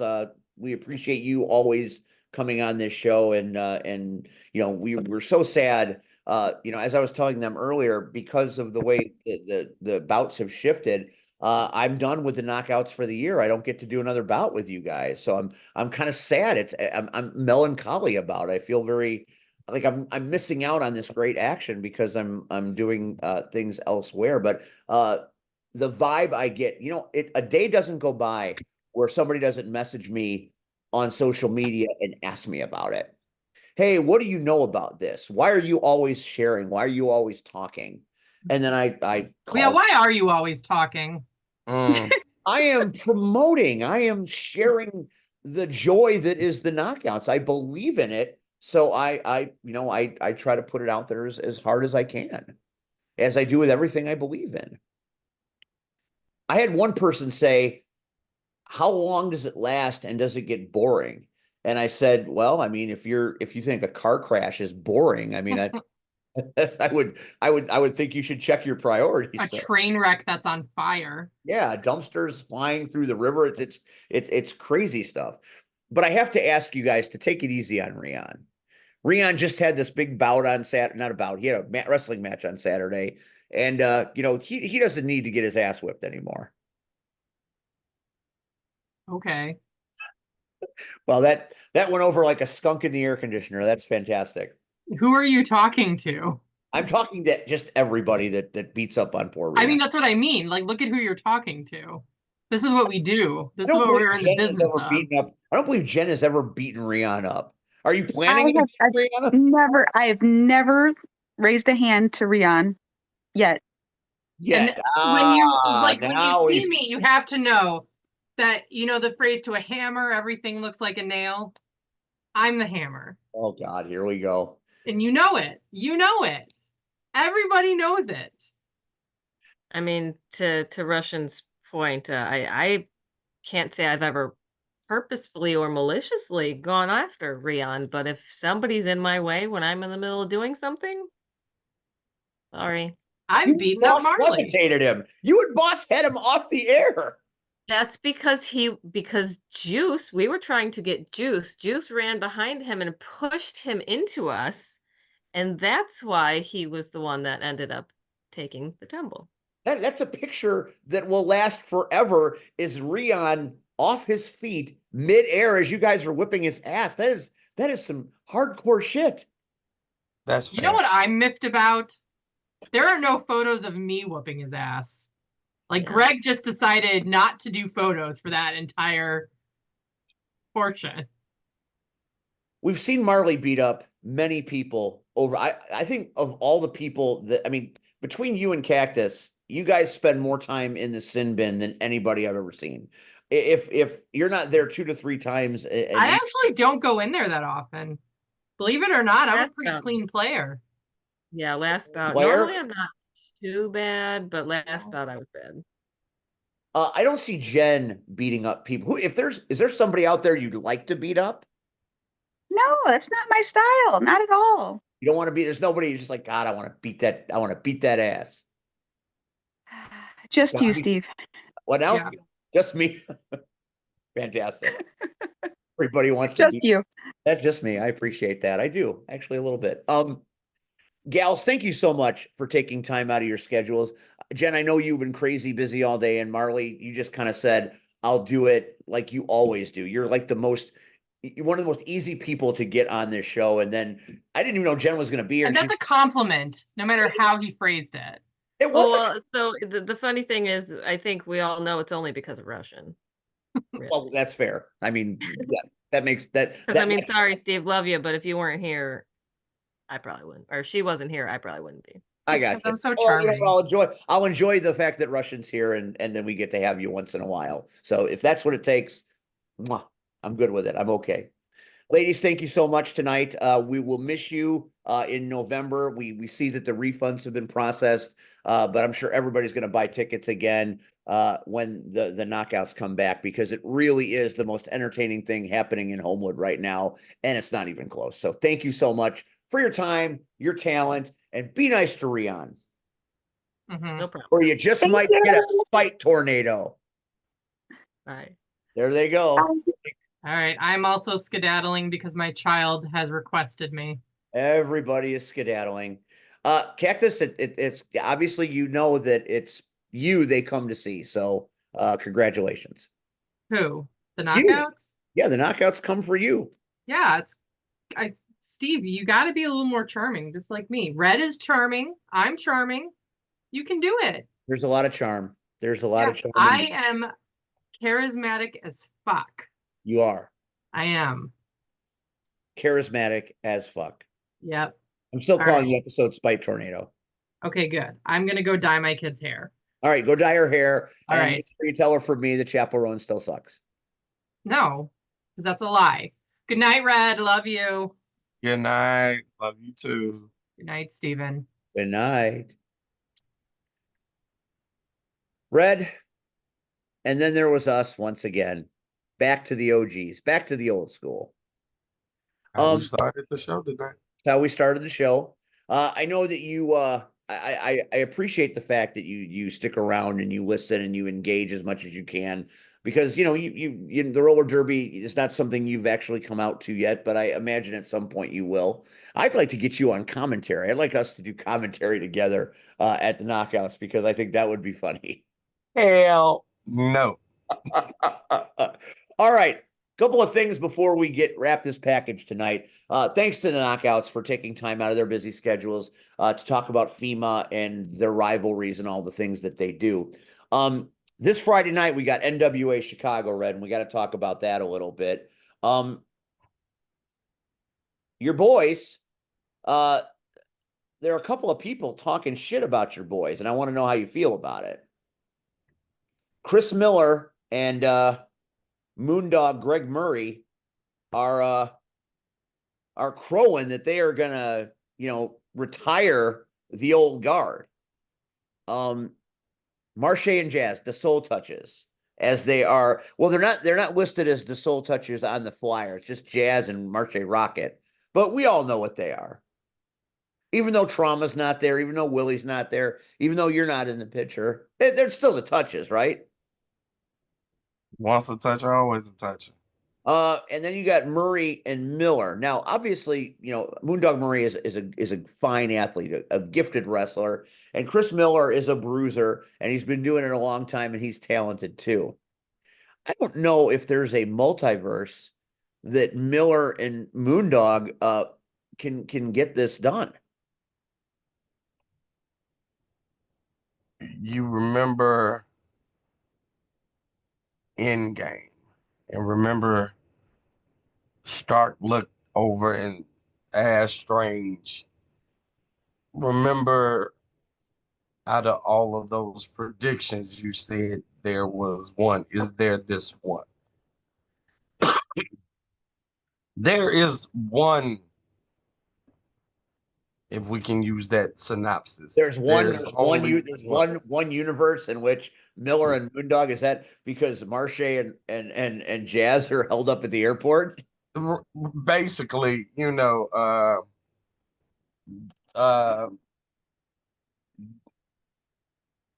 Marche had too many Jack and Cokes, and Marche like Jack and Coke. Is that real? Marche don't. That's what I'm saying. Marche don't drink. I was gonna say that's the only way it can happen. Like I've only seen him do it once, and that was he and Shogun when they christened in the final level. Him and Remember, take that shot. so that and Jazz was stuck at Bible study. You know, Jazz does Bible study? I'm just saying that's the universe where Miller and Murray beat them. So it's not gonna happen. So and I mean I get it, you know, you gotta pump yourself up, you know, you're on a big stage, you gotta pump yourself up. Yeah, okay, yeah. We'll see how this goes. Yeah. This All is right, not gonna go. Making his NWA Chicago debut is the man they call Shogun, Chris Logan. He's in a triple threat match against one of your former employees in Mario Pardua and the ever NWA president Brian Idol, who is going to be on this show tonight, but due to other commitments couldn't make it. What do you see happen? I mean, Shogun's debuting, but man, he's flying into a blender. That's gonna be a tough one. Anybody that's in the ring with Brian Idol knows that it's not a cakewalk. It's no picnic in the park. And Mario has stepped his game up significantly over the past, especially the past year. So Chris Logan, I am no doubt will have a great showing for a debut. I just don't know, you know, if the odds will be in his favor to walk out with the dub.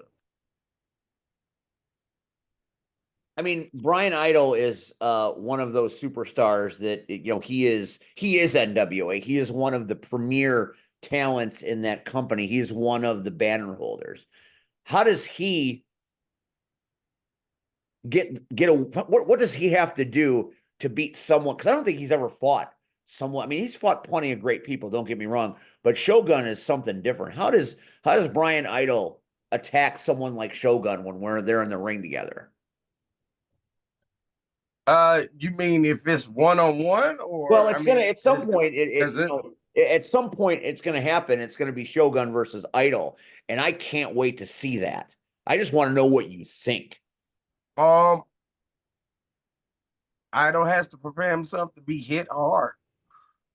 You know, Logan is one of those guys that, you know, a lot of people I think underestimate him, you know, and don't understand that he has a background, a legit background in martial arts. And again, he's been doing this for odd number of years. So you know, don't underestimate. This is the one time Brian Idol should not underestimate his opponent. And best believe Logan is going to literally throw even the kitchen sink when it comes to this match. So Idol needs to be prepared that Logan, you know, don't think, oh, this is just some kid walking in off the street. You know, no, he's the real thing. He is indeed the real thing. Another match that's happening is basically one straight out of Franklin Park. You've got the workhorse, Axel Rico, who has been doing some outstanding promo work with his father, Francisco, whom I know very well, taking on the diamond in the rough, Rafael Quintero. That is a match. That's a dream match. That's a match of a lifetime. Tell me what you see with Quintero versus Axel. We've already seen it. I mean, let's not act like we haven't. Let's run it back though, and it just gets better. We're running it back, and I mean, here's the thing: these two know each other so well. You can't call this match because they know each other so well. They've fought each other. They've bled over titles, fought over titles. The only difference is now you got a bigger stage. You know what I'm saying? I do that, and I don't think that honestly with them knowing each other as well as they know each other, the stage isn't gonna matter. I mean, at first, maybe, you know, I put a 5% chance on that, you know. After that, you know, after the first lockup, you know, first punch, you know, first forearm, you know, it's over with. That, you know, it's all over with. They're throwing because they know each other so well. So they're gonna know which one who's throwing what when they're throwing it. You know, this is one of those matches that yes, CSW has put this match on, but now it's going to a bigger stage, which could be great for CSW because people will say, oh, wow, well, if we get this kind of matches at NWA Chicago and they come from CSW, maybe we should go to CSW and see what they're doing. And hell, CSW might have to get a bigger venue because clearly y'all at standing room only now. And in a minute, y'all ain't gonna be able to get all them people in the building. Yeah, you might be right about that, but it's really cool to see them. It's cool. It's cool to see them get better, stronger, faster, more well known, and then come back together again to run it back. And they're both at different levels, and I think that's pretty cool.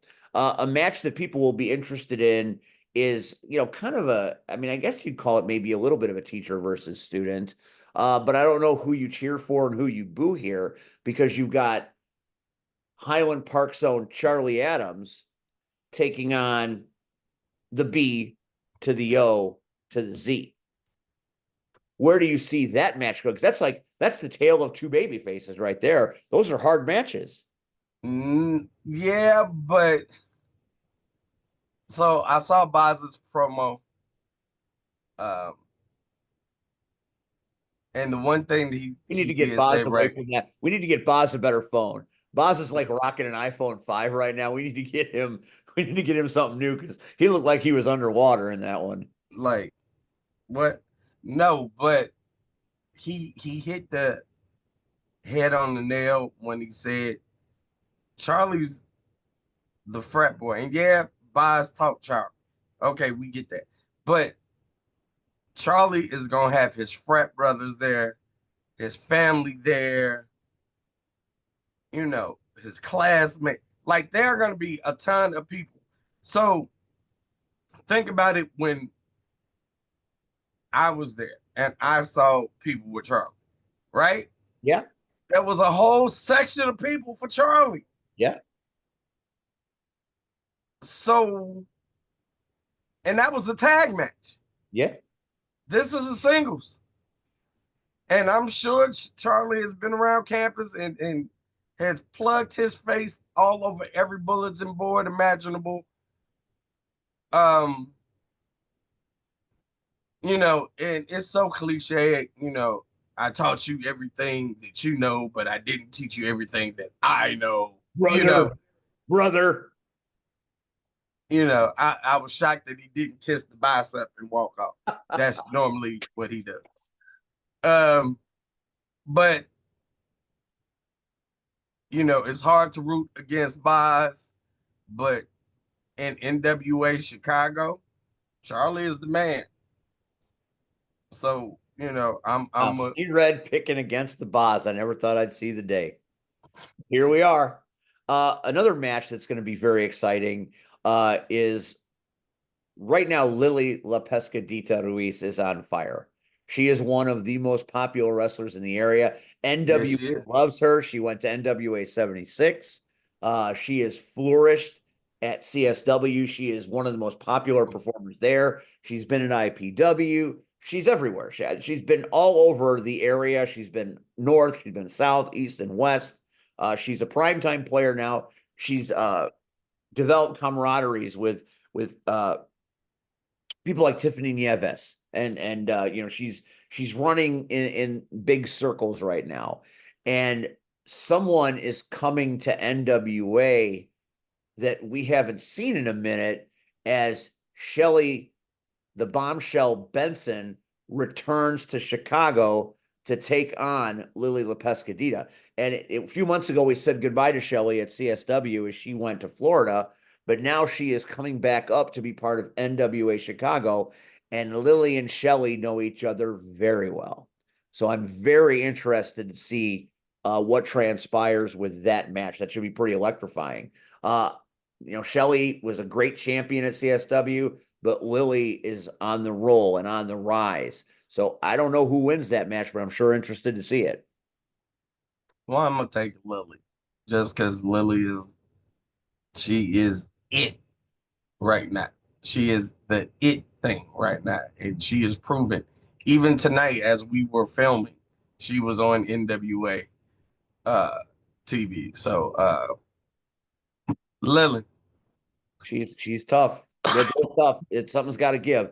Tag team action. You've got NWA poster boys, the Country Gentlemen, coming in to take on CSW's Wonder Twins in Eddie Grayson and Jack Valor. Now, I don't ever bet against Eddie and Jack because they defy. They are the consummate underdogs. They are young. They are so young. Red, you got underwear that's older than them. That's how young they are. I know. I don't. I mean, I love them. They're my boys. They're so exciting, but I don't know how they're going to pull off a victory against the Country Gentlemen. Those dudes that's tough. Dude, it's really it's one of those things where the crowd is gonna be like, yeah, yeah, these young kids are gonna go. Yeah, nah. Lambs being led to the slaughter, And I mean, I think they're gonna pull out some spectacular moves and they're gonna ooh and all the crowd, but at the end of the day, Country Gentlemen are just that. They're gonna just knock the living shit out of their asses and at the end of the night, hey, okay, good fight, kid, but never mind. Don't worry about it. Take the L and go home. I have a hard time betting against Jack and Eddie. I'm not going to do it here. I'm gonna say they're gonna find a way to overcome the odds and get a victory here at NWA Chicago. The place would erupt. It would explode. It would be very. No, it would.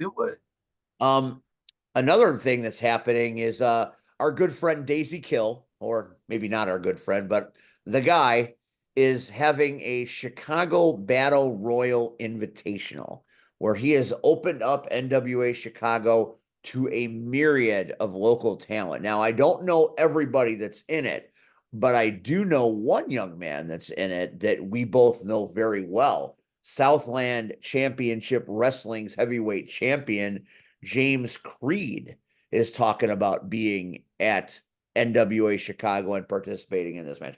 I imagine there'll be people from various places. I haven't seen a lot of advertising of it, but I do know that one. That's something for a champion, an established worker from one of the biggest companies, one of the oldest companies in the state is coming to NWA for the first time. That's pretty cool. It's a great opportunity for him to expand his brand and his horizon, but let's not forget Daisy is full of shenanigans.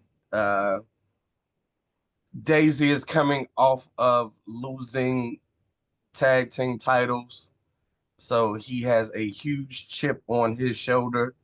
And I believe some kind of way there will be some shenanigans because Daisy is known for them.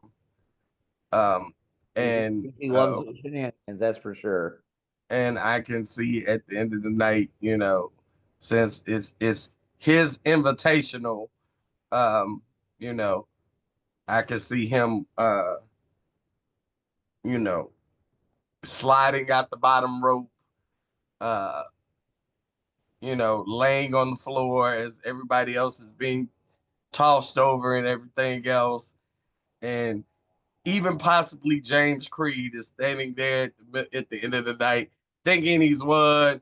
Daisy slides in, tosses him over the top. And of course, Daisy wins. Of all the people, Red, that could show up there, could we see a Dream Breaker? Could we see an undeniable diamond? Could we see the Rocket Pro champion? I mean, there are so many wrestlers that we work with around the area that could show up here. It's possible. That's could And think about it. what about Miles? Could Miles be there? It can be anybody. And think about it, just NWA. So it can be anybody from the roster. Yeah. Anybody from a NWA affiliate. It could be anybody. We've got POW referee Brian Allen making his NWA debut, which is pretty cool. Advertised on the flyer is La Princesa, Tiffany Nieves, and Natalie Markova. They are both on the flyer, so I assume in some form or fashion they will be there sharing the festivities. And your good friend, the owner of NWA, is expected to be there on Friday, Mr. Billy Corrigan. Do you have a message for Uncle Billy? Hey, BC. So NWA Chicago presents Super Smashing Halloween. Smashing Pumpkin reference, maybe? I don't know. Despite all my rage, I am still just a ring announcer in a cage. But that's neither here nor there. I will be there ring announcing as I do. And I understand that someone we know is going to be doing commentary at NWA. This is the first time NWA Chicago has ever had commentary.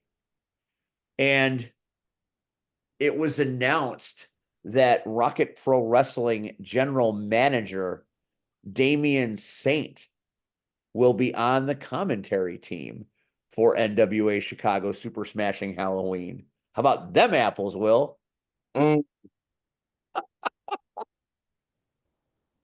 Yeah, okay. Anyway, so it's going to be a fun time. It's in Highland Park this Friday night. Don't miss it. I mean, my God, the superstars of NWA, Billy Corrigan himself, the Halloween Spectacular. It's going to be a great night. The NWA studio in Highland Park is an amazing place to be. Plenty of parking, plenty of action, reasonable ticket prices, food, merch, the whole 9 yards. So come on out to Highland Park on Friday night. It's going to be a lot of fun, and it's I don't know if it's going to be the last NWA Chicago show of this calendar year. Maybe they got something cooking around the holidays. We don't know. But NWA right now, man, the pulse is there. The interest is there. It's really cool. NWA is as cool as it's ever been in the last 20 years to me, as far as I can. So it's a great place to be. It's a great place to work. Don't miss it this Friday. Couple of Frontline Pro notes. You called out Ben. Ben called out you. Ben called out Shogun. Ben called out Marche. When are we going to get this shit done, man? This guy is talking entirely too much shit to the Shogun Chris Logans and the Marche Rockets of the world. They had to cheat. Aaron Xavier had to cheat to win. He got blasted in the face, and this is unbecoming of your legacy. How do we fix this? The money got to be right. The contracts got to be right. So that's where we are now. Coming up this month, we will talk about it more next week because we have a special guest, and you're going to be so happy when I say this. You're going to be happy. Yes, you are. Yes, you are. One of your nephews is coming back on the show because he has got a pivotal role coming up at on the 26th at Now or Never. The Father Dritmus, the Hunter Paragon, is our guest next week, and he's going to talk about his involvement in the Now or Never show happening later this month. And aren't you? Fuck that. Have you seen? So I will say, Ben did say last week that the next day the brackets will be coming out for the tournament. Have you seen the brackets? For the Freedom Cup? Yes. Oh yeah. Holy shit. It's the 27 Yankees, man. That's fucking murderer's row. Holy shit. Like, there's no way you can pick anybody to go to the Final Four when all 8 men are legit contenders. Legit contenders. So he might be a shit face. He might be a liar, but he put on one goddamn hell of a show. Goddamn Well, it. don't give him too much credit, but you're right. Freedom Cup is going to be a night to remember. We'll talk more about Frontline in the coming weeks because we've got to talk about the steel cage match between Michael Wayne and Regis Atlas. Promo just aired. Michael Wayne talking about this match, and then in the main, you've got the rivalry to end all rivalries. Nathan Gust and Ben McCoy inside a steel cage. So you get 2 steel cage matches for championships, which is what's going to make Now or Never pop. We will talk with Paragon about what he's doing. He is going one-on-one with Shaquille, the generational treasure, Shaq Jordan. So that should be, we're going to talk a lot with Why Paragon. my nephew's got to fight? Yeah, that's nephew on nephew violence right there. We got a lot to talk about next week. Something else that's happening at Now or Never that I'm very excited about. We've got the debut of a new commentator on our commentary table. Obviously, Will the Thrill has been out of the loop lately because he does NFL football with the Green Bay Packers during football season. So we are getting a brand new host that I'm hoping to bring on this show to talk with us about the arrival in Frontline Pro. So it will be me, Chris, and our new broadcast colleague Annie O'Neill will be joining the team. And she's a podcaster, she's a ring announcer, she is an athlete. Check her out on social media. She is a force to be reckoned with. And anytime you get somebody that has that many incredible talents and brings that much energy, the way she brings energy, it is going to charge our table in ways that I can't even predict. So, Annie, if you're listening, we're looking forward to having you come out to Frontline Pro, and we're going to try to get her on the podcast here as we get a little closer to Freedom Cup, because she's signed for the long haul. She's going to be doing backstage interviews. She's going to be doing a lot of stuff for Frontline Pro. She is committed to being on the winning team, and she picked the right time to be here because we need all the help we can get to fight the Crapture and the Creator. We'll talk to her about that a little bit down the road. Red, any final thoughts? I've beaten your ass at in fantasy football enough. We don't really. You only won one. You only won one time, sir. But that's all we played. You got to win the games in front of you, man. And who has the better Let record? me just do this again. Oh, I don't know why. oh. Leave it to the Bears to lose on their weekend off. They aren't losing on their weekend off, brother. And the next Bears game is Bears versus Washington. So it's going to be Caleb versus Jaden. And, who's the quarterback of the future, right? And you really think y'all going to walk away with a dub? Bro, It's all about 18. Steve, It's all about 18, baby. Steve, we have this discussion every year. It's all about 18. You're always geeked until January when you realize your playoff hopes are, first of all, Minnesota and Detroit. You have no way to win the division. None.